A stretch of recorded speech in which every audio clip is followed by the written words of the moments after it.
हाय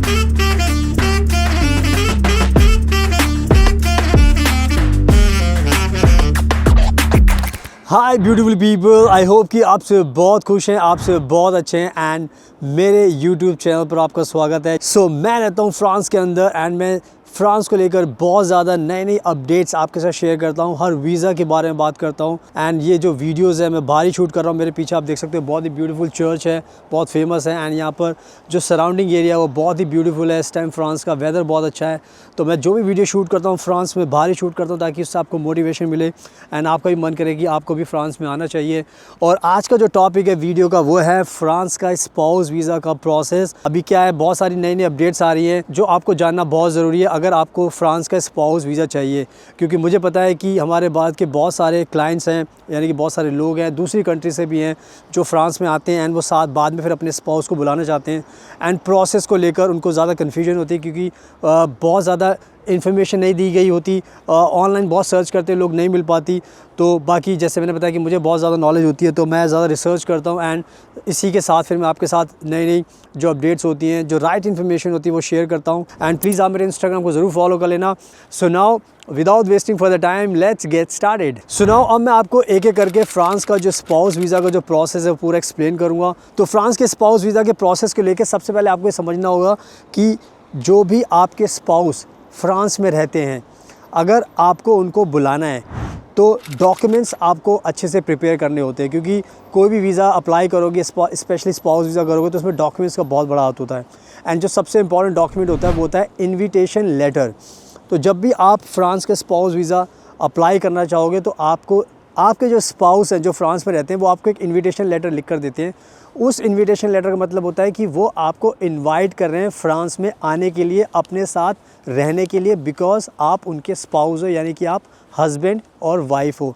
यानी कि आप हस्बैंड भी हो सकते हैं, वाइफ भी हो सकते हैं। आपके फ्रांस में आपके पति भी रह सकते हैं या आपकी पत्नी भी रह सकती है, तो कोई भी रह सकता है। तो इन्विटेशन लेटर आपको बनाना पड़ता है और इन्विटेशन आपको बहुत अच्छे तरीके से तैयार करना पड़ता है। कन्विंसिंग होना चाहिए, इसमें सारी चीज़ें बहुत अच्छी होनी चाहिए। आपके बारे में पता होना चाहिए कि फ्रांस में आप क्या करते हो, आप क्या क्या आपका एजुकेशन बैकग्राउंड है, क्या आपकी वर्किंग लाइफ है, क्या आपको एक्सपीरियंस है, आपकी शादी कब हुई थी। ये बहुत सारी चीज़ें होती हैं जो आपको बतानी पड़ती है। तो स्पाउस वीज़ा का सबसे पहला इंपॉर्टेंट चीज़ होता है इन्विटेशन लेटर। उसके बाद जो नेक्स्ट चीज़ आपको ध्यान रखनी है वो है कि जब आप इंडिया में रहते हो तो आपको इंडिया में अपनी अपॉइंटमेंट बुक करनी होती है, क्योंकि बहुत बार क्या होता है लोगों को पता नहीं होता स्पाउस वीज़ा के बारे में। तो स्पाउस वीज़ा का सिंपल सी बात है, कोई प्रोसेस जल्दी से तो होता नहीं है, थोड़ा सा टाइम तो लगता ही है।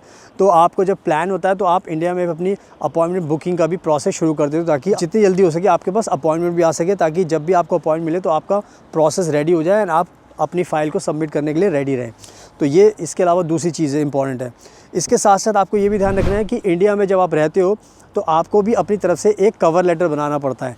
कवर लेटर उसको बोल सकते हो, आप उसको बोल सकते हो स्टेटमेंट ऑफ पर्पस, यानी कि आपको एक्सप्लेन करना पड़ता है अपने बारे में कि इंडिया में आप कौन हो, कहाँ पर रहते हो, आपका जो फ्रांस में रहते हैं अपने स्पाउस से, मतलब आपके जो स्पाउस है लेकिन आपको तो एक्सप्लेन करने का फ्रांस वालों को कि भाई ये मेरे स्पाउस हैं एंड मेरी शादी तब इनसे हुई थी और लव मैरिज थी, अरेंज मैरिज थी।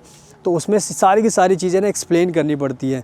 तो ये कहीं ना कहीं कवर लेटर बहुत ज़रूरी होता है। उसमें आपको सारी चीज़ें बतानी पड़ती हैं कि आपके हस्बैंड क्या करते हैं, ताकि इससे क्या होता है वीज़ा ऑफिसर को समझ में आ जाता है कवर लेटर से कि आपको आपके पति के बारे में सारी इन्फॉर्मेशन है। और जो इन्विटेशन लेटर होता है उससे पता चल जाता है कि आपके पति या पत्नी को जो फ्रांस में था उनको आपके बारे में बराबर की इन्फॉर्मेशन है। तो इससे क्या होता है, एक बैलेंस बना रहता है और ट्रस्ट बिल्ड होता है वीज़ा ऑफिसर के सामने, क्योंकि वीज़ा ऑफिसर को कन्विंस करना इतना आसान नहीं होता, बहुत सारी चीज़ें इन्वॉल्व होती हैं।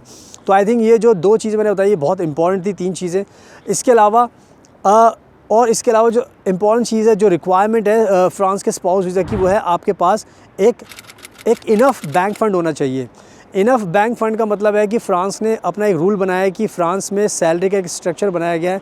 जो बेसिक सैलरी होती है उसमें उन्होंने एक नाम दिया होता है, आप पढ़ोगे SMIC ब्रूटो, स्मिक ब्रूटो।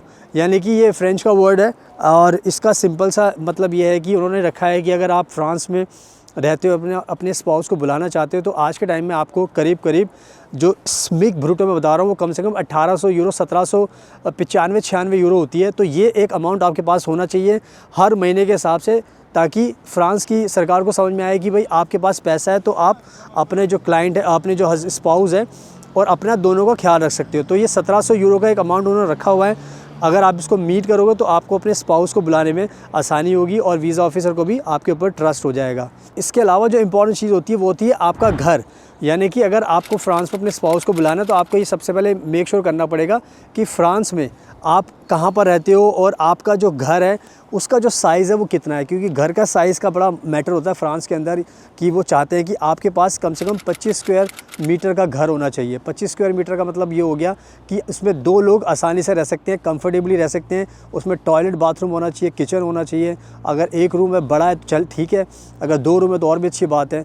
तो इसीलिए उन्होंने ये पूरा का पूरा 1 स्क्वायर मीटर का एक रूल बनाया, ताकि जो भी यहाँ पर रहने आए उसको कंफर्टेबल रहे। ऐसा ना रहे कि उनको रहने में कोई दिक्कत हो, क्योंकि उनको पता है कि अगर रहने में दिक्कत होगी तो उससे बीमारी भी हो सकती है। बहुत सारे डाउट्स होते हैं फ्रांस को, वो नहीं चाहते कि कोई भी इशू हो, और ये कंडीशन इसलिए रखी गई है ताकि आपको ये कंडीशन मीट करनी है।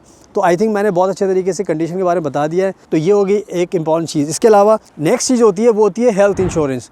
सो हेल्थ इंश्योरेंस भी आज के टाइम में बहुत ज़रूरी है। तो फ्रांस चाहता है कि भाई जब भी आप आने वाले हो तो आप इंडिया से अपने हेल्थ इंश्योरेंस भी ले लो, बाय कर लो, ताकि जब भी आप फ्लाइट, क्योंकि जब सिंपल सी बात है जब भी आप फ्रांस में आओगे तो वहाँ पर आपको अलग से अमेली करके होता है, वहाँ पर रजिस्ट्रेशन करना पड़ता है। लेकिन जैसे ही आप इंडिया से आओगे तो आपको यहाँ से हेल्थ इंश्योरेंस भी लेना पड़ेगा, ताकि आपकी सारी की सारी चीज़ें क्लियर रहें।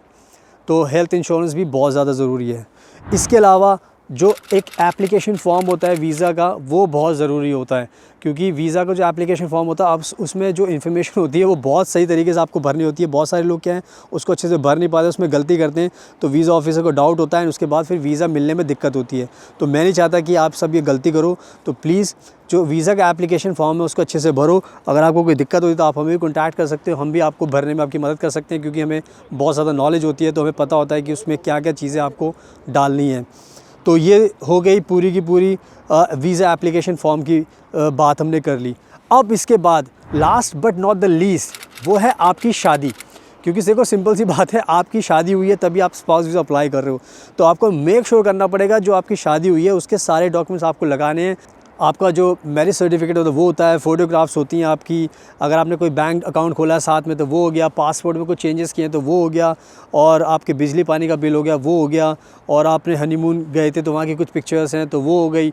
तो बहुत सारी चीज़ें होती हैं जो आपको प्रूफ़ करनी पड़ती है अपनी शादी को प्रूफ़ करने के लिए, ताकि वीज़ा ऑफिसर को यकीन हो जाए कि भाई आपकी शादी लीगल तरीके से हुई है एंड आप जेन्युइनली जो फ्रांस में रहते हैं आप उनके स्पाउस हो। तो ये कहीं ना कहीं मैरिज डॉक्यूमेंट्स की बहुत ज़्यादा ज़रूरत होती है।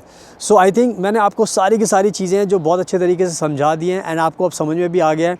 तो ये पूरा का पूरा प्रोसेस मैं आपको बता रहा हूँ 2025 को ध्यान में रखकर। तो मैंने आपको बता दिया कि मैं रहता हूँ फ्रांस के अंदर, ये वीडियो मैं फ्रांस में शूट कर रहा हूँ। सारी वीडियोज़ मेरे चैनल पर आपको फ्रांस में ही मिलेंगी। तो मुझे बहुत ज़्यादा नॉलेज है एंड यही नॉलेज मैं आपके साथ शेयर करता हूँ, ताकि उससे आपको सही रियलिटी पता लगे। तो बस अब आप टाइम वेस्ट मत कीजिए, आपको सारी चीज़ें मैंने समझा दी है, आप खुद से वीज़ा अप्लाई कीजिए। बट इन केस अगर आपको लगता है कि आपको वीज़ा अप्लाई करने में दिक्कत हो सकती है तो नंबर आपको स्क्रीन पर दिखाई दिया, आप हमें कॉन्टैक्ट कीजिए, हम आपको गाइड करेंगे, एडवाइस करेंगे, ताकि आपकी लाइफ आसान बन सके। कोई भी वीज़ा आपको अप्लाई करना हो, सारी इन्फॉर्मेशन मैं अपने चैनल पर डालता हूँ, चाहे जॉब के लिए हो, चाहे इंटर्नशिप के लिए हो, चाहे स्टूडेंट वीज़ा के लिए, स्पाउस वीज़ा हो गया, वर्क वीज़ा हो गया, फैमिली वीज़ा हो गया, पेरेंट्स वीज़ा हो गया, कोई भी वीज़ा हो आपका, सारी चीज़ों में आपकी मदद कर सकते हैं, आपको गाइड कर सकते हैं। हमें फॉलो कीजिए एंड फ्रेंच लैंग्वेज भी आपको सिखा सकते हैं। अगर आपको फ्रेंच लैंग्वेज सीखनी है तो उसमें भी आपकी मदद कर सकते हैं। आपका फ्रेंच लैंग्वेज आपको ऑनलाइन एंड ऑफलाइन सिखा सकते हैं। तो सारी चीज़ों में आपको गाइड कर सकते हैं। जस्ट आपको हमें कॉन्टैक्ट करना है और हम आपकी पूरी मदद करेंगे। So thank you so much, आपके कीमती टाइम का best of luck and please हमेशा अपना ध्यान रखिए।